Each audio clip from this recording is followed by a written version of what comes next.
I'm Elisa Parker, and we are broadcasting from the 21st Annual Wild and Scenic Film Festival. It's great to be here with you. It's been an extraordinary weekend so far, and I'm excited to introduce our next guest. We have Fernando Rocha and Michelle, who's the producer. Fernando's the director, and it's called Our 100-Year Floods. Is that correct, Fernando? Correct. And welcome. This is your first time here. Yes, first one. And Michelle, you were here several years ago. I feel like an old pro back. Yeah, you are old city. pro. I know. We're getting all back we're getting the groove back. How is this, by the way, just as filmmakers, how has this been for you with the impact of COVID and incorporating storytelling into this? You mean work? the festival or the film itself? Just in general. Yeah, just in general with the film. I think it was tough at first, especially when people wanted things through Zoom. You lost kind of like some of the ability to use kind of like the camera to connect in certain ways. But I think after it, I don't know, I think we're kind of more appreciative of being able to be in a moment with people. And For sure. Yeah. And did it have any impact on making your film? I think we were already past the worst of it. I mean, I think one of the things that we really learned from the COVID years of production because our 100-Year Floods is part of the Southern Exposure Environmental Series, and we had to work remotely, and that kept us in separation from community. So one of the things in coming back in person is that we felt our bonds with the community, talking with communities and community partners about what their needs are, and being able to go into a production thinking about, okay, what do we really need to accomplish with our storytelling? Well, let's talk about the film. So there's a community that's been undergoing flooding for, it sounds like, years. Can you tell us a little bit more about the synopsis, Fernando?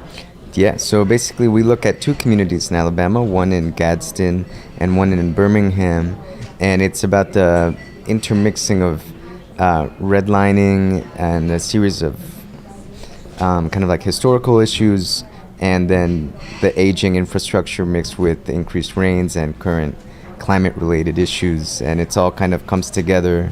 But we wanted it to be very personal and very like intimate, and so a focus is more so also on the people as opposed to just the context. Right.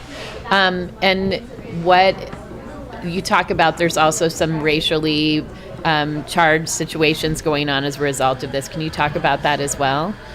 Yes, so basically from what we saw, it was like historically marginalized communities were redlined into areas that were more prone to flooding.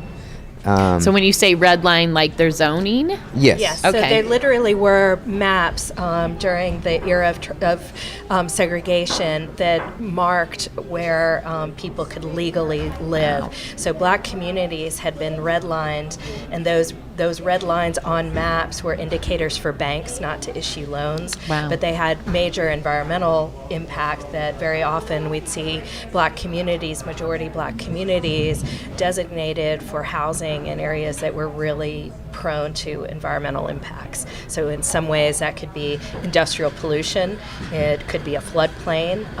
So, we're seeing these legacies into the present day. But now the flooding is kind of affecting everyone. Right. Yeah. All of a sudden everyone's like, oh, this is an important situation. Yeah, They're getting more downtown attention. Birmingham, kind of like, I think, sparked part of, like, it re-sparked the conversation. What was your process in connecting with the people that are featured in the film? This was interesting because I'm not from either of the communities that we filmed in, and so a good amount of the pre-production was just speaking with community members. Artistically, we wanted them to be involved from the beginning, so we would brainstorm what kind of visuals would be good. We tried some different things out. We shot on mini DV, certain segments, trying to figure out what the emotional scope was, if we wanted something nostalgic, or what, especially with certain community members that their communities were lost because of flooding, or they couldn't live there anymore, they were forced to move out. That was a big part of the conversation, was how to capture that. Do we go back with them? Do we show maybe something wider, like a drone of the empty lots? Like, how do we capture them? Where is it at now? I mean, obviously it's a continuous problem. So For sure. I mean, one of the things, and I'll just jump in to say the sort of structure of Southern Exposure as a film series is pretty unique. It's a community-based film fellowship that we've been doing. This will be our 11th year. And so the way that we work is that all of our stories come from community partners. So we, in the very beginning, before we developed those relationships, I'm based in Alabama, before those partnerships were there, we knew some of the issues, but by the time that we were able to get to work on our 100-year floods, we have really great community partners that are telling us what the stories are. So it's not coming in from on high. Right. And then we look for really talented filmmakers who understand the environmental issues, understand great storytelling, and bring them to Alabama for the summer and be able to connect them to the community. It's a really competitive film fellowship. We're just thrilled and to is get... that with Fernando you were part of that? Yes. Oh, okay. Yeah. So how did you connect within that, or how did you learn about Southern Exposure? How did I learn about it? I think it was through my undergraduate institution, American University. And what? And is this your first film you've directed in? I'm kind of primarily a cinematographer. Okay. So I hadn't directed a documentary in a while. So that was another element that was really fun, is getting to craft something from beginning to end and rediscover it in the edit. And as we were going... And I do have to say, I've never seen an editor like Fernando. He is just a workhorse. He would go on a shoot, log and organize all the footage, be able to put together an assemblage, I mean, just... Same day, so that we could begin, you know, it happens in a really compressed time frame. And just his professionalism and his just joy to work with. I mean, just a true pro, and being able to pick up on certain threads of a story so that the next, shoot day could really develop those ideas. So our film festival obviously focuses on solutions and such.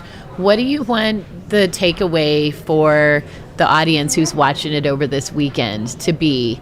And how can that help support the people in those communities in Alabama? I mean, it's been going on for a long time. And people getting dislocated, and obviously that's happening due to climate change in general, worldwide, displaced. I think there are two elements. I think the film has this kind of policy-oriented facet to it that I'll let Michelle speak a little more on. I think another element that I think is really special is if at some point someone can say, oh man, what if that were my house? Or like, how would I feel if I were in that situation? I would view that as a success. Yeah, and I'll just maybe take that policy end, because that's a big part of what we do after the films are made. Our goal is to work with communities to be able to get the resources they need to be able to solve some of these problems. With flooding, and I think, it's interesting coming out to California from Alabama, given what y'all have all just been through. I mean, flooding and fires and droughts. I know you really have it all. But just seeing vividly, we are experiencing something new. We need to make a commitment to invest in the long-term change. But I'd say in the short term, we have infrastructure dollars that are coming into every state, every county, and every municipality right now. Those dollars need to be allocated with equity in mind. And that's really what this film speaks to. There are historically disadvantaged and discriminated against communities that need that infrastructure investment now. There's already been such painful displacement and loss that communities have had. And we happen to have a moment where there are some resources in place to be able to, I don't think there's any way to make some of the communities like in Gadsden and Birmingham whole again. But some of these stories about some of the first climate migrants are warnings for us all. One of the things I haven't really discussed much this weekend is, as a storyteller, especially when you're connecting with specific people who are deeply connected to whatever's happening, in this case flooding. As a storyteller, like feeling the responsibility, both in telling their story in the accurate way, but also the responsibility of like, you're putting this out there, and now what lies on my shoulders in this? And even, people have hope. So you're like, I'm telling the story, and there's hope, like, okay, something's going to be done about this, or something's going to come out of this. What does that feel like for you as the storytellers within this, and also as it relates to this film, for example, like some of the aftermath and being connected with the people who are part of this? I think one of the things we learned was kind of how the emotional depth of the like what has been lost. I think that was kind of like one of the most impactful things for me. There was this one moment where we were with the gentleman that the community he grew up in, he was a mailman, he knew everyone, is now an empty lot because of flooding and no one can live there. But there were still some half-standing houses, and it was like this really eerie ghost town. But he was there, and he would be like, I remember my friend grew up in that house, and it was just like pieces of wood. So I think being able to accept that kind of, you could call it loss, but like emotional background, and letting that inform where we go, I think is very important. How about for you, Michele?